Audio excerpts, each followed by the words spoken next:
Doctor MD S আজম।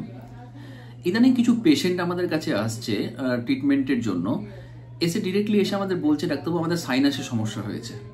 তো আজকে জানবো যে সাইনাসটা কি, সাইনাসের প্রবলেম হলে কি হতে পারে তার ডিটেলসটা একটু আজকে জানবো।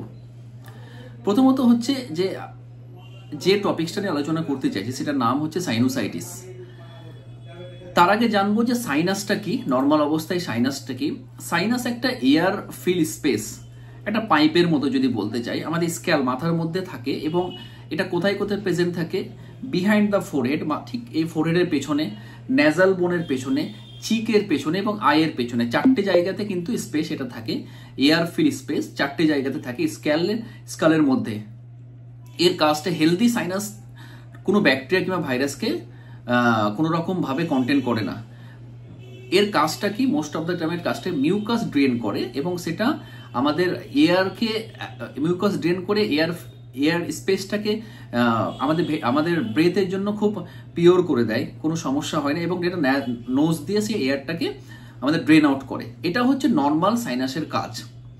যদি সাইনাসে কোনো প্রবলেম হয়, হঠাৎ করে আমাদের যেটা এয়ার ফিল স্পেসটা আছে হঠাৎ করে সেটা ইনফ্লামেশন বা ইনফেকশন যদি হয়ে যায়, তাহলে সেটাকে সাইনোসাইটিস আমি বলবো।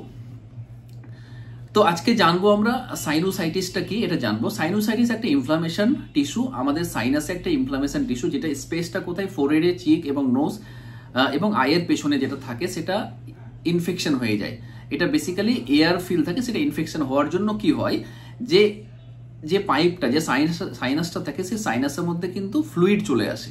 এতে কি হয়, ফ্লুইড আসার জন্য ফেসিয়াল পেন একটা হয়, নাক কান দিয়ে রানিং নোজ একটা হয়ে যায়, সবসময় নাক দিয়ে জল পড়ে, ফিভার থাকে সেকেন্ডারি ইনফেকশনের জন্য, কনস্ট্যান্টলি অল্পতে সর্দি লাগার প্রবণতা থাকে।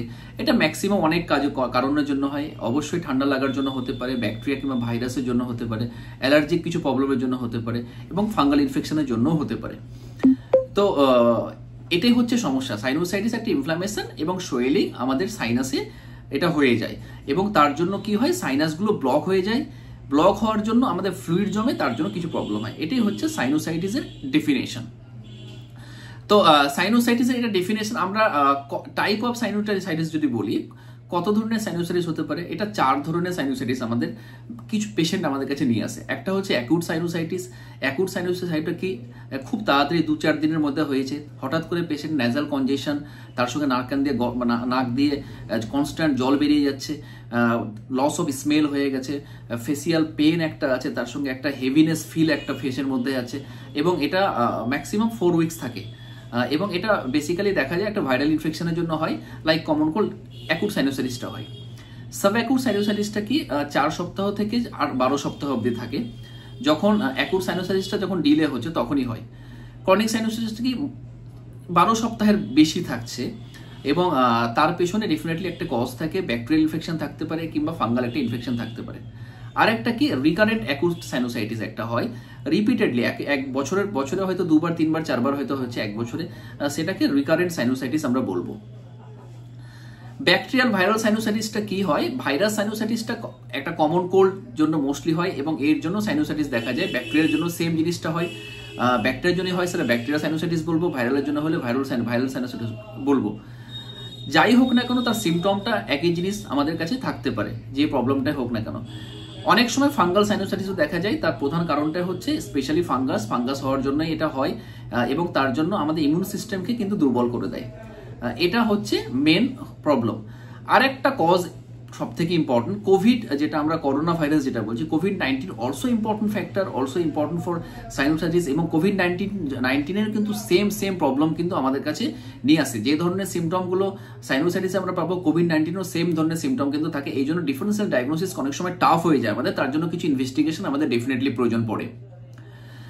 কজেশনটা কি, কজেশনটা এবার আমরা জানবো। কজেশন অফ সাইনোসাইটিস তাহলে কি হচ্ছে, মেনলি ভাইরাস, ব্যাকটেরিয়াল, ফাঙ্গাস কিংবা অ্যালার্জেনের জন্য কিন্তু সাইনোসাইটিস হচ্ছে এবং স্পেসিফিক ট্রিগারের জন্য সাইনোসাইটিসটা বাড়ে। যেমন কি হয়, কমন কোল্ড একটা ইম্পর্টেন্ট ফ্যাক্টর, তার সাথে ইনফ্লুয়েঞ্জা ভাইরাসের জন্য একটা অনেক সময় ফ্যাক্টর ক্রিয়েট করে। স্ট্রেপ্টোকক্কাস নিউমোনিয়া যে ব্যাকটেরিয়া হয়, তার জন্য কিন্তু সাইনোসাইটিস হয়। Haemophilus influenza also important bacterial problem, যেটা সব থেকে বেশি আমরা দেখতে পাই।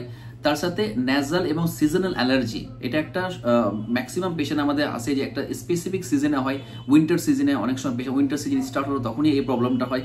তো একটা ন্যাজাল কিংবা সিজনাল অ্যালার্জির জন্য কিন্তু এই প্রবলেমটা আসতে পারে। রিস্ক ফ্যাক্টর কি কি থাকবে? রিস্ক ফ্যাক্টর হচ্ছে প্রথম ন্যাজাল, যদি কোনো পেশেন্ট ন্যাজাল অ্যালার্জিতে ভুগে তাদের ক্ষেত্রে হওয়ার চান্সটা সব থেকে বেশি সাইনোসাইটিস। যারা ব্রঙ্কিয়াল অ্যাজমাতে এফেক্টেড আছে তাদের ক্ষেত্রে হওয়ার চান্সটা বেশি। ন্যাজাল পলিপ, যেটা এর আগে আমি আলোচনা করেছি আমার প্রিভিয়াস ভিডিওতে, আপনারা পেয়ে যাবেন, সেটাও অলসো ইম্পর্টেন্ট ফ্যাক্টর ফর এই প্রবলেমের জন্য। ডেভিয়েটেড সেপ্টাম মানে কি, আমাদের নাকের ভেতরে যে সেপ্টামটা আছে সেটা হয়তো ব্যাকা আছে, এই জন্য এয়ার প্যাসেজটা ঠিকঠাক করে হয় না, ন্যাজাল ব্লক হয়ে যায়, এটা also important factor for sinusitis. তারপরে উইকেন ইমিউন সিস্টেমটা দুর্বল হয়ে গেছে, কি কারণে? হয়তো দেখে এইডস হয়েছে কিংবা ক্যান্সার হয়েছে কিংবা অন্য কোনো মেডিকেশনের জন্য হচ্ছে, সেটার জন্য কিন্তু এই প্রবলেমটা আসতে পারে। স্মোকিং, লং টার্ম ধরে একটা স্মোক করে আসছে হয়তো, তার জন্য হতে পারে। কিংবা হয়তো অকুপেশন, এমন একটা জায়গা, অ্যাসবেস্টোসিস, এমন একটা জায়গা, ধুলোবালি জায়গায় কাজ করছে, কিংবা যেসব জায়গায় কাজ করে যাচ্ছে তার মধ্যে হয়তো নোংরা প্রচুর নাকের মধ্যে ঢুকছে, তাদের ক্ষেত্রে কিন্তু হওয়ার চান্সটা বেশি থাকে, তাদের ক্ষেত্রে রিস্ক ফ্যাক্টর এটা সব থেকে বেশি। অনেকজন বলে আমাদেরকে এসে যে এটা কি ডাক্তারবাবু ছোঁয়াচে, এটা কি কন্টাজিয়াস? সাইনোসাইটিস কোনোদিনও কন্টাজিয়াস না, তবে হ্যাঁ অবশ্যই ব্যাকটেরিয়াল ভাইরাল যখন প্রবলেম থেকে যায়, যদি ভাইরাল কোনো প্রবলেম থাকে তাহলে তাদের ক্ষেত্রে কিন্তু হাঁচির মাধ্যমে কিংবা কাশির মাধ্যমে যেতে পারে, তখন কিন্তু অবশ্যই আমাদের সতর্ক থাকতে হবে এবং তার জন্য কিছু আমাদের অবশ্যই একটা হাইজিন মেনটেন করতে হবে। প্রথম কথা হচ্ছে একটা হ্যান্ড ওয়াশিং প্র্যাকটিস করতে হবে, তার সাথে আমাদের মাস্ক ইউজ করতে হবে, যেন কোনো রকমভাবে আমার সামনে যে থাকবে তা হাঁচির মাধ্যমে তার কাছে না ছড়িয়ে পড়ে। তো এগুলো যদি আমরা করি তাহলে অবশ্যই কিন্তু ছড়াবে না এবং কন্টাজিয়াস হবে না। তো ভাইরাস কিংবা ব্যাকটেরিয়াল থাকলে কিন্তু অনেক সময় কন্টাজিয়াস হতে পারে। ডায়াগনোসিস কি করব? ডায়াগনোসিস হচ্ছে প্রথম কথা যে একটা ন্যাজাল এন্ডোস্কোপি আমি করতে পারি ফর কনফার্মেশনের জন্য যে এটা আদৌ কি প্রবলেম আছে। তার সাথে ন্যাজাল সোয়াব নিয়ে আমি দেখতে পারি যে এটার জন্য এটা কি কোভিড-19 আছে কিংবা অন্য কিছু আছে, আমরা কনফার্ম ডায়াগনোসিস করতে পারি। সিটি স্ক্যান সব থেকে ইম্পর্টেন্ট একটা টেস্ট, যে সিটি স্ক্যান দেখতে পাবো। X-ray also important test, x-ray করলেও কিন্তু আমরা জানতে পারবো যে অ্যালার্জিক সাইনোসাইটিস কোনো প্রবলেম আছে নাকি। অ্যালার্জিক একটা আইজিই যদি আমরা করি, আইজিই করলে কিন্তু আমরা আইজি লেভেলটা প্রচুর বেশি থাকবে ইন কেস অফ অ্যালার্জিকের জন্য। তার সাথে লাস্টে আমরা বায়োপসি একটা করতে পারি, বায়োপসি করলেও কিন্তু কনফার্ম আমরা থাকবো যে এটা সাইনোসাইটিস কিনা।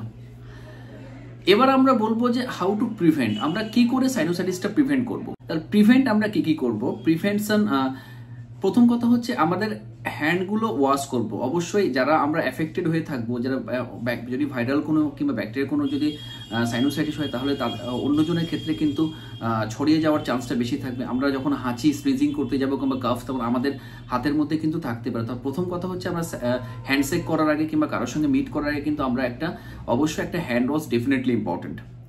দ্বিতীয় হচ্ছে অ্যাভয়েড কোল্ড এবং ফ্লু। যারা আমার পার্শ্ববর্তী কেউ আছে, কেউ যদি জ্বরে ভুগে কিংবা কাশিতে ভুগে, তাদের কাছ থেকে একটু আমি দূরে থাকবো, অ্যাভয়েড করবো। তার কারণটাই হচ্ছে তাদের ক্ষেত্রে হওয়ার চান্সটা, তাদের ক্ষেত্রে যদি সাইনোসাইটিস হয় ভাইরাল কিংবা ব্যাকটেরিয়াল, তাদের ক্ষেত্রে হলে আমাদের ক্ষেত্রে আসার চান্সটা বেশি থাকবে। তাহলে এটা অ্যাভয়েড অবশ্যই আমি করবো। একটা যদি অ্যালার্জিক প্রবলেমে আমি ভুগি তাহলে কন্ট্রোল অ্যালার্জিক কি করে, আইদার মেডিকেশন দিয়ে হোক কিংবা অ্যালার্জিক কিছু শর্টস দিয়ে হোক কিংবা অ্যালার্জিক কিছু খাবার যেগুলোতে ট্রিগার হয়, যেগুলোতে অ্যালার্জি খাবার যাতে আমার বেড়ে যায়। অনেক পেশেন্ট যারা বলে যে অ্যালার্জিক রিয়াকশন হলে যে কোল্ড ড্রিঙ্কস খেলে বেড়ে যায়, তার সাথে দই খেলে বেড়ে যায়, তার সাথে কিছু স্পেসিফিক ফিশ খেলে বেড়ে যায়, তার সাথে ডিম খেলে বেড়ে যায়, মাংস, এগুলো যদি যারা ট্রিগার হচ্ছে অ্যালার্জিটা বাড়িয়ে দিচ্ছে, সেগুলো আমাকে ফুড অ্যাভয়েড করলে সব থেকে বেশি ভালো। তাহলে কন্ট্রোল যদি আমি অ্যালার্জি করতে পারি তাহলে অনেকটা চান্স কম থাকবে সাইনোসাইটিস হওয়ার। Avoid smoke not only active smoke, passive smoke also. যারা স্মোক করছে তাদেরকে তো অ্যাভয়েড করতে হবে এবং আমার পার্শ্ববর্তী যদি কেউ স্মোকিং করে তাহলে সেখান থেকে আমাকে দূরে সরে আসতে হবে। তার কারণটা হচ্ছে যে স্মোকিং ট্রিগার করে এই সমস্যাটা বাড়ানোর জন্য। এটা কারণটা টোবাকো স্মোক এবং আদার যে কোনো পলিউটন যদি হয় তাহলে ইরিটেট করে ন্যাজাল প্যাসেজকে এবং সেটা ব্লক করে দেয়। ইট ওয়েল, একটা ডায়েট কন্ট্রোলটা ইম্পর্টেন্স থাকতে, ডায়েট কন্ট্রোল বলতে ফ্রুটস ভেজিটেবল আমি বেশি খাবো, ইমিউন সিস্টেমকে আমাকে অ্যাক্টিভিটি বাড়ানোর জন্য, স্ট্রং করার জন্য আমাকে রিচ ফুড, আমাকে তার সাথে ফ্যাটি ফুড, তার সঙ্গে রেস্টুরেন্ট ফুড, এগুলো আমি অ্যাভয়েড যদি করি তাহলে আমার ইমিউন সিস্টেম ভালো থাকবে। তার কারণটাই হচ্ছে যে আমার কোনো রকম সেকেন্ডারি কোনো প্রবলেম হবে না, গ্যাস্ট্রোইন্টেস্টাইনাল কোনো প্রবলেম হবে না, এতে ইমিউন সিস্টেমটা ডেফিনেটলি ভালো থাকবে। একটা ডেফিনেটলি রেগুলার এক্সারসাইজ বা যোগা আমি করব, এতে আমার ব্রেথিংটা আমার খুব ভালো হবে, এতে ক্লিয়ারেন্সটা, মিউকাস ক্লিয়ারেন্সটা খুব ভালো হবে, এতে সাইনোসাইটিস হওয়ার চান্সটা বেশি থাকবে। একটা গেট এনাফ স্লিপ, একটা sleep definitely important, for essential একটা মিনিমাম 6 থেকে 7 ঘন্টা স্লিপ ডেফিনেটলি দরকার। যদি আমি কমপ্লিটলি স্লিপ না হলে সাইনোসাইটিস হওয়ার চান্সটা বেশি থাকে, ট্রিগার করে দেয়, বাড়ানোর চান্স থাকে।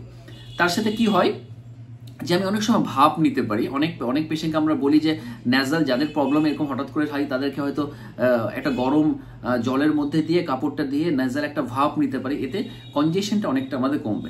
লাস্টলি অনেকজন ভ্যাকসিনেটেড করতে পারেন, নিমোকক্কাল ভ্যাকসিন কিংবা আর ফ্লু কিছু ভ্যাকসিন পাওয়া যায়, সেটা করলেও কিন্তু এটা ট্রিগারটা আমাদের হবে না এবং আশা করছি সাইনোসাইটিস থেকে প্রিভেন্ট করা যাবে। লাস্টলি ইম্পর্টেন্ট ট্রিটমেন্টের আগে সিমটমটা আমার বলা হয়নি, সিমটম কি থাকতে, যেটা সব থেকে বেশি ইম্পর্টেন্ট সাইনোসাইটিসের সাইন এবং সিমটম কি থাকতে। প্রথম যেটা আমাদের বলবে একটা mucus dribbling, post nasal drip, যখন রাতে আমরা ঘুমিয়ে থাকবো, অনেক পেশেন্ট আমাদেরকে বলে রাতে ঘুমিয়ে থাকলে ডাক্তারবাবু গলাটা মনে হচ্ছে পুরো আটকে আছে কিছু একটা, পুরো গলা ঝেড়ে আমাকে তুলতে হচ্ছে শক্ত সকালে ঘুম থেকে উঠে, এটা ম্যাক্সিমাম পেশেন্টকে আমাদের কমপ্লেন করবে। একটা রানিং নোজ থাকবে, এটা ওয়াটারি থাকতে পারে কিংবা থিক ইয়েলো গ্রিন মিউকাস থাকতে পারে, স্টাফি নোজ, নাক বন্ধ হয়ে যাবে, একটা ফেসিয়াল প্রেশার থাকবে, প্রচন্ড হেভিনেস, মাথাটা পুরো ভার হয়ে আছে, পার্টিকুলারলি নোজ, আই, ফোরহেড প্রচুর ভার হয়ে আছে, চুপচাপ পেশেন্ট একদম চুপচাপ চোখ বন্ধ করে থাকবে। তো এগুলো সিমটম। তার সাথে কি একটা প্রেশার এবং দাঁতও ব্যথা থাকতে পারে, একটা ইয়ার প্রেশার কিংবা ইয়ার পেন একটা থাকতে পারে, একটা ফিভার থাকতে পারে, একটা ব্যাড টেস্ট ইন মাউথ এবং তার সঙ্গে একটা offensive odour from the mouth থাকতে পারে, তার সাথে একটা কাফ, হেডেক এবং কমপ্লিটলি টায়ার্ডনেস, উইকনেস পেশেন্ট থাকবে, নসিয়া, ভমিটিং একটা থাকতে পারে, লস অফ স্লিপ হয়ে যাবে, প্রচুর ইরিটেবিলিটি, অ্যাংজাইটি, তার সাথে ডিপ্রেশন প্রচুর থাকবে। তো এসব সিমটমগুলো সাইনোসাইটিসের থাকে। আরও প্রচুর সিমটম থাকে, যেটা মেইন সিমটম সেগুলো আমি আলোচনা করলাম। লাস্টলি এবং মোস্টলি ইম্পর্টেন্ট ট্রিটমেন্ট, আমি যেহেতু একজন হোমিওপ্যাথি ডক্টর, আমাদের ক্ষেত্রে প্রচুর ভালো ভালো ওষুধ আছে, অ্যালার্জিক রিয়াকশন কিংবা সাইনোসাইটিসের জন্য এক্সেলেন্ট ওয়ার্ক আছে এবং 100% প্রবলেম সলভ হয়। কিন্তু তার আগে অবশ্যই একটা কেস ট্রেকিং কিংবা একটা টোটালিটি অফ সিমটম প্রয়োজন পড়ে। আমরা টোটালিটি না করে কিন্তু ওষুধ দিতে গেলে আমরা ফেলিওর হওয়ার চান্সটাই বেশি থাকবো। একটা ইন্ডিভিজুয়ালাইজেশন, ডিটেলস কেস ট্রেকিং করে যদি আমরা ওষুধ দিই তাহলে ডেফিনেটলি সাকসেসফুল হবো। নট অনলি সাকসেসফুল, আমরা যদি তার সাথে একটা পোটেন্সি, একটা ইম্পর্টেন্ট ফ্যাক্টর ক্রিয়েট করে, পোটেন্সি বলতে 50% পোটেন্সি সব থেকে ভালো রেসপন্সিবল কাজ করে, ডেসিমালও ডেফিনেটলি ভালো। তো আমি কিছু, তবু আমাদের মধ্যে কিছু স্পেসিফিক অ্যাকুট স্টেজে কিছু স্পেসিফিক ওষুধের নাম আমি বলবো, কিন্তু in case of chronic sinusitis definitely needed for thoroughly একটা টোটালিটি অফ সিমটম, দেন আমরা ওই prescribe homeopathy medicine according to characteristic symptoms. তো একটা অ্যাকুট স্টেজে কি কি ওষুধ আসতে পারে আমাদের ভালো রেসপন্স ওষুধ, প্রথম অ্যাকোনাইট ইজ খুব ভালো ওষুধ, এলিয়াম সেপা খুব ভালো medicine, arsenicum album excellent medicine, তার সাথে ব্রায়োনিয়া খুব ভালো, রাস্টাক্স খুব ভালো, রাস্টাক্স খুব ভালো রেসপন্স, অ্যান্টিমটার্ট খুব ভালো, তার সাথে টিউবারকুলিনাম, ক্যালকেরিয়া কার্ভ, ক্যালকেরিয়া ওয়াস, ক্যালকেরিয়া ফস, প্রচুর ভালো ভালো ওষুধ আমাদের কাছে আছে। Ammon carb is excellent medicine for stuffy nose, আমাদের কাছে আমরা দেখেছি, আমরা দিলে ভালো রেসপন্স আমরা পাই। কিন্তু যেগুলো ওষুধের কথা বললাম এটা কমপ্লিটলি আমার এক্সপিরিয়েন্স থেকে আমি বলছি, আমার থিওরিটিক্যাল উইথ প্র্যাকটিক্যাল এক্সপিরিয়েন্স থেকে আমি বলছি যে দয়া করে আপনারা প্লিজ এটা ট্রাই করবেন না বাড়িতে। অবশ্যই যদি হয় তাহলে নিয়ারেস্ট কোনো একটা বিএইচএমএস বা ডিএইচএমএস বা ডিএমএস ডক্টরের সঙ্গে কনসাল্ট করে আপনি ওষুধ খেতে পারেন। তবে একটা কথা আপনাদের বলতে পারি যে সাইনোসাইটিস ডেফিনেটলি কিউরেবল, 100% কিউরেবল যদি একটা টার্ম ধরে ওষুধ খাওয়া হয়, যদি কিছু ম্যানেজমেন্ট, কিছু প্রিভেনশন যদি মানা হয় তাহলে ডেফিনেটলি কিউরেবল। এটা আমরা যদি কিছু ডায়েট কন্ট্রোল তার সঙ্গে কিছু যদি আমরা মানি তাহলে definitely curable. In case of chronic কেসে স্পেসিফিক কিছু মেডিসিন আমাদের আসে, কিন্তু তার উপরে ডিপেন্ড করে ডেফিনেটলি একটা কেস টেকিং। তো আজকে আপাতত এটুকুই, নেক্সটে আরও কিছু ভালো টপিকস আমি নিয়ে আসবো। আমার সব থেকে ইম্পর্টেন্ট টপিক বলতে বাকি আছে হার্ট নিয়ে, লাংস, তার সাথে ইউটেরাইন কার্সিনোমা, ব্রেস্ট কার্সিনোমা, অনেক কিছু বলা বাকি আছে। নেক্সটে ব্রেন নিয়ে আমরা স্টেপ বাই স্টেপ আসবো। আপনারা লাইক কমেন্ট করুন, আশা করছি আমি ইন্সপায়ার হব, ভালো লাগবে আমাকে নেক্সট ভিডিও করতে। সবাই ভালো থাকুন, সবাই হেলদি ফুড খান, সবাই এনজয় করুন, সবাইকে আপাতত শুভরাত্রি।